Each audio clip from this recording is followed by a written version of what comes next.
Hello nursing student, तर ज्यांना वाटतं की आपले स्कोर चांगले व्हावं आणि ज्यांना माहिती नाहीत कोणते चॅप्टर्स किंवा कोणते पॉईंट्स किंवा कोणते इम्पॉर्टंट टॉपिक्स आहेत जे की आपण कव्हर करायला पाहिजे आणि ज्याच्याकडून मार्क्स स्कोर होतील आणि ऑब्टेन होतील, तर असे काही टॉपिक्स किंवा चॅप्टर्स आपण बघणार आहोत आज, जे करून तुमचे टॉपिक आणि जे चॅप्टर्स आहेत ते रीड केल्यानंतर तुमचे मार्क्स स्कोर होतील.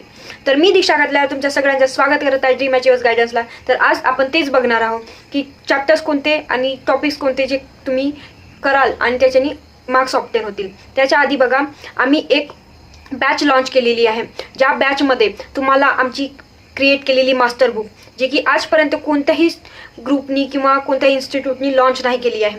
तर सगळ्यात पहिला आमचं प्लॅटफॉर्म आहे ज्यांनी फर्स्ट नर्सिंगची बुक लॉन्च केलेली आहे. त्या बुकमध्ये तुम्हाला एका सब्जेक्टचे 500 MCQ असे 2500 MCQ, त्याच्यासोबतच आम्ही मागल्या वर्षी घेतलेले 10 प्रॅक्टिस सेट ते सुद्धा इन्क्लूड आहेत. तर असे तुम्हाला बुकमध्ये ते प्रॅक्टिस सेट आणि 500 एका सब्जेक्टचे MCQ प्लस तुम्हाला 40 मॉक टेस्ट, त्या मॉक टेस्टमध्ये तुमची प्रॅक्टिस केली जाईल सगळी. सोबतच तुम्हाला जे मागल्या वर्षी जे झाले होते CT थ्रू एक्झाम्स म्हणजे 5 क्वेश्चन पेपर, ते 5 क्वेश्चन पेपर सुद्धा आजपर्यंत कोणीला मिळाले नाही, पण आमच्याकडे आहेत. तर ते आम्ही तुम्हाला प्रॅक्टिससाठी देणार आहोत. ते बुक, तुमचे प्रॅक्टिस सेट आणि 40 मॉक टेस्ट आणि हे 5 पेपर असे तुमचे 8000 प्लस MCQs तुम्हाला प्रॅक्टिस करून घेणार आहोत आम्ही, जेणेकरून तुमची 100% चांगली कॉलेज लागावी. तर ज्यांना बॅच जॉईन करायची आहे ते DM करू शकता आम्हाला, किंवा डिस्क्रिप्शनमध्ये लिंक आहे आपल्या ग्रुपची, तिथे जाऊन तुम्ही मेसेज करू शकता आम्हाला, किंवा कमेंट बॉक्स ओपन आहे तिथे सुद्धा कमेंट करू शकता. तर आता आपण बघूया चॅप्टर्स नर्सिंग ॲप्टिट्यूडचे. तर चॅप्टर्स कोणते कोणते असे चॅप्टर्स आहेत जे की आपण स्टडी चांगल्याने केली तर त्यांचं स्कोर चांगलं होईल. तर ते चॅप्टर्स बघूया आज आपण. तर पहिलं चॅप्टर आहे इंट्रोडक्शन ऑफ नर्सिंग प्रोफेशन. आता इंट्रोडक्शन ऑफ नर्सिंग प्रोफेशन म्हणजे काय? आता नर्सिंगबद्दल माहिती पाहिजे की नर्सिंग काय आहे, नर्सिंगची डेफिनेशन काय आहे, नर्सिंग कसं स्टार्ट झाली, नर्सिंग कुठून स्टार्ट झाली, नर्सिंग कोणी स्टार्ट केली, हे सगळं क्वेश्चन्स येतं. नर्स म्हणजे काय, हे सगळे क्वेश्चन्स येतात ह्या चॅप्टर्समध्ये. मग त्याच्यामध्ये बघा अजून गुड क्वालिटीज ऑफ नर्स. आता क्वालिटीज काय आहेत नर्सचे ते एक्झाम्पलमध्ये बघून घ्या. सिम्पथी, रिस्पॉन्सिबिलिटी, हे सगळं, पेशन्स, हे सगळे काय क्वालिटीज आहेत नर्सेसचे, असे काही क्वेश्चन्स येतील त्याच्यामध्ये.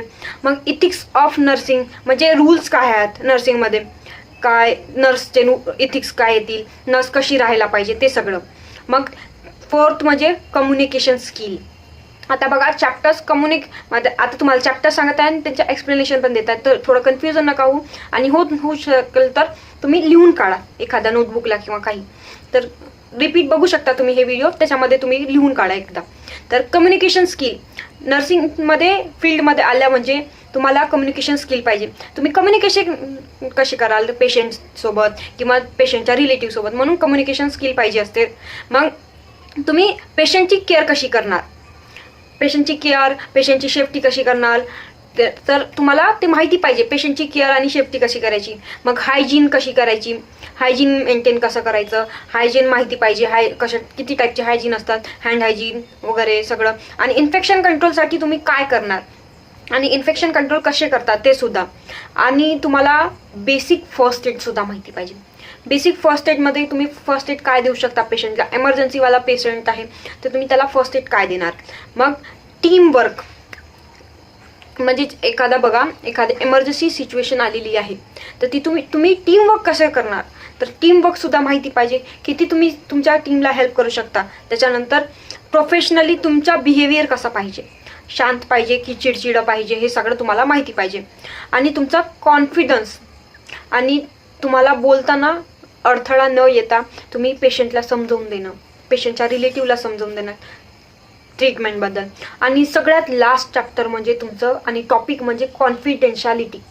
नर्सिंगमध्ये कॉन्फिडेन्शियालिटी सगळ्यात इम्पॉर्टंट आहे, कारण कॉन्फिडेन्शियालिटी पाहिजेच नर्सला, त्यांना करता आली पाहिजे. जसं एक्झाम्पलमध्ये घ्या, एखादं पेशंट आहे, पेशंटची इन्फॉर्मेशन तुमच्याकडे आहे, पण तुम्ही नर्स असून सुद्धा दुसऱ्यांना किंवा दुसऱ्या रिलेटिव्हजला किंवा दुसऱ्या नर्सला किंवा कोणत्याही व्यक्तीला त्या पेशंटची इन्फॉर्मेशन शेअर करतात, हे चुकीचं ठरतं. तर त्यामुळे कॉन्फिडेन्शियालिटी तुम्हाला पाहिजे, आणि एका पेशंटची दुसऱ्या पेशंटला इन्फॉर्मेशन न देता बरोबर प्रॉपर ठेवायला पाहिजे. हे काही चॅप्टर्स होते किंवा टॉपिक्स होते जे की नर्सिंग ॲप्टिट्यूडमध्ये तुम्हाला इम्पॉर्टंट ठरतील. तर हे तुम्ही चॅप्टर्स किंवा टॉपिक्स करून जाऊ शकता. याच्यानंतर बघा आपण फिजिक्सचे बघूया. फिजिक्समध्ये बघा युनिट्स आणि मेजरमेंट. आता चॅप्टर्स, आता मी तुम्हाला फक्त चॅप्टर्स सांगते, ते चॅप्टर्स तुम्ही लिस्ट डाऊन करून घ्या. युनिट्स आणि मेजरमेंट फर्स्ट चॅप्टर. मग त्याच्यानंतर मोशन चॅप्टर, आता मोशन, वेज ऑफ मोशन. मग त्याच्यानंतर थर्ड युनिट आहे लॉज ऑफ मोशन. टॉपिक आणि युनिट पण सांगत आहे मी, तर थोडं लक्ष देऊन ऐका. लॉज ऑफ मोशन, मोशनचे किती लॉज आहेत ते सगळं. मग वर्क, एनर्जी आणि पॉवर. आता हे वर्क, एनर्जी, पॉवर तुम्हाला क्वेश्चन्स न्यूमॅरिकल सॉल्व करता आले पाहिजे, त्याचे बरोबर SI युनिट हे सगळं माहिती पाहिजे त्यांचे. मग ग्रॅव्हिटेशन तुम्हाला चॅप्टर आलं पाहिजे. त्याच्यानंतर हीट आहे आणि डायनामिक्स आहे. डायनामिक्स वगैरे विचारलं जातं, तर डायनामिक्स वगैरेवर न्यूमॅरिकल वगैरे बघून जा. त्याच्यानंतर बघा आपलं करंट, इलेक्ट्रिसिटी, हे चॅप्टर्ससुद्धा इम्पॉर्टंट आहेत. आणि त्याच्यानंतर ऑप्टिक्स, हे सुद्धा चॅप्टर इम्पॉर्टंट आहे. हे काही चॅप्टर्स होते फिजिक्सचे जे की तुम्हाला इम्पॉर्टंट ठरतील BSc नर्सिंगसाठी किंवा JNMसाठी ज्यांनी एक्झाम द्यायची आहे. तर हे चॅप्टर्स तुम्ही करून जा. आता त्याच्यानंतर बघा केमिस्ट्रीचे चॅप्टर. केमिस्ट्रीचे कोणते कोणते चॅप्टर आहेत? पहिलं चॅप्टर म्हणजे बेसिक कन्सेप्ट ऑफ केमिस्ट्री. आता केमिस्ट्रीचे बेसिक कन्सेप्टच माहिती नाही तुम्हाला, तर तुम्ही केमिस्ट्री काय सॉल्व करणार? नाही ना. तर त्याच्यासाठी तुम्ही बेसिक कन्सेप्ट जाणून घ्या केमिस्ट्रीचे.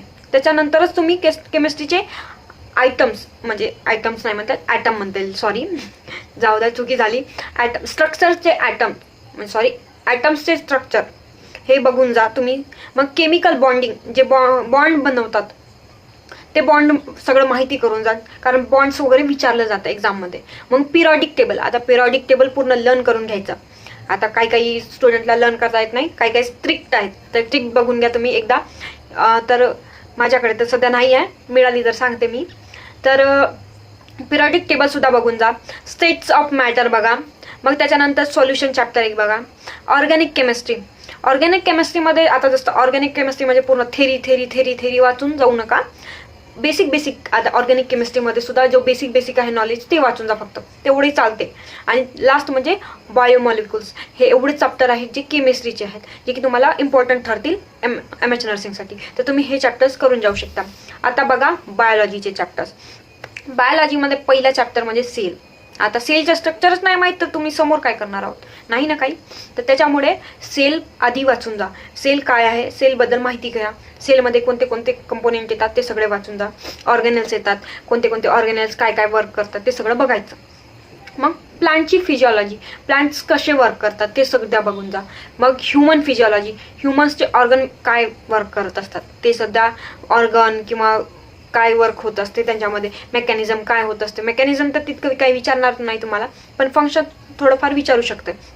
मग तुम्हाला रिप्रोडक्शन चॅप्टरमध्ये ह्युमन रिप्रोडक्शन, मग प्लांटचं पण थोडंफार विचारू शकते. त्याच्यामध्ये अजून बघा जेनेटिक्स. आता जेनेटिक्स आणि हेरिडिटी, आता हे चॅप्टर तर तुम्हाला माहितीच असेल. 11th, 12th, 9th, 10th मध्ये सुद्धा वाचले असेल हे चॅप्टर. तर तुम्हाला हेरिडिटी आणि जेनेटिक्स हे वाचून जायचं आहे. आता जेनेटिक्स आणि हेरिडिटी म्हणलं की पी प्लांटबद्दलच वाचून जायचं का? नाही, प्रॉपर लर्न करून जायचं आणि वाचून जायचं, ठीक आहे. तर मग त्याच्यानंतर बघा बायोटेक्नॉलॉजी. आता बायोटेक्नॉलॉजीमध्ये पण बेसिक वाचून जायचं, जास्त डीप न वाचता, बेसिकही वाचलं तरी चालते. मग त्याच्यानंतर लास्टला बघा ह्युमन हेल्थ आणि डिसीज. आता ह्युमन हेल्थबद्दल आणि डिसीज कंडिशनबद्दल थोडंफार, बेसिक डिसीज कंडिशन, एकदम सिव्हिअर वाले नाही म्हणत आम्ही, बेसिक. आणि बायोलॉजीमध्ये थोडंफार लक्ष द्यायचं म्हणजे डायग्राम्स आणि डेफिनेशन थोडेफार बघायची. ऑर्गन्स किंवा एखाद्या ऑर्गनची डायग्राम किंवा प्लांटची डायग्राम किंवा हे सगळं बघून जायचं, जेणेकरून तुम्हाला हेल्प होईल. डायग्राम्स वगैरे वाचले की तुम्हाला डायग्राम्समधले क्वेश्चन्स सॉल्व करता येतात. आणि जे डेफिनेशन आहे त्याच्यावरून सुद्धा काही क्वेश्चन्स येऊ शकतात, तर ते करून जायचे डायग्राम्स आणि डेफिनेशन. आता लास्ट सब्जेक्ट म्हणजे इंग्लिश सब्जेक्ट. आता इंग्लिश सब्जेक्टमध्ये काय वाचायचं? प्रश्न पडले, 10वी 12वीला इंग्लिश वाचली किंवा बेसिक ग्रामर वाचलं, लक्षात राहिलं नसेल ना अजूनही, की आहे लक्षात? बरं, लक्षात राहिलं किंवा नको राहू, आता तुम्हाला वाचावं लागेल. 12वीच्या नंतर आता तुम्हाला एक्झाम द्यायचीच आहे, तर तुम्हाला इंग्लिशचं वाचावं लागेल किंवा ग्रामर वाचावं लागेल. तर पार्ट्स ऑफ स्पीच, पहिलं म्हणजे पार्ट्स ऑफ स्पीच पूर्ण वाचून जायचे. त्याच्यानंतर टेन्स किती प्रकारचे आहेत, टेन्सचे सब टेन्स किती आहेत ते सगळं वाचून जायचे. सेंटेन्स मेकिंग बघायची. मग आर्टिकल म्हणजे ए एन द, हे आर्टिकल्स कुठे कुठे लागतात, कसं लागतात ते सुद्धा वाचून जायचे. मग प्रिपोजिशनही बघायचे कसे होतं आहे. मग ॲक्टिव्ह आणि पॅसिव्ह व्हॉइस बघायची. मग डायरेक्ट आणि इनडायरेक्ट स्पीच बघायचं. मग सिनॉनिम आणि अँटॉनिम्स बघायचे. आणि सर्वात लास्ट सेंटेन्स इम्प्रूव्हमेंट म्हणजे सेंटेन्स मेकिंग कशी करतात कोणते, आणि अजूनही म्हणजे स्पेलिंग मिस्टेक कुठं होत आहे, एखादा सेंटेन्स आहे तर ते सेंटेन्स करेक्ट आहे का, किंवा एखादे स्पेलिंग्स दिल्या आहेत तर त्या स्पेलिंग्स मिस्टेक कोणती आहे आणि करेक्ट स्पेलिंग कोणती आहे, हे सगळे तुम्हाला लक्षात यायला पाहिजे. तर हे सगळे काही चॅप्टर्स होते जे की तुम्हाला MH नर्सिंगसाठी हेल्प होणार होते. होप्स तुम्हाला व्हिडिओ आवडले असतील तर लाईक करा, शेअर करा, सबस्क्राईब करा.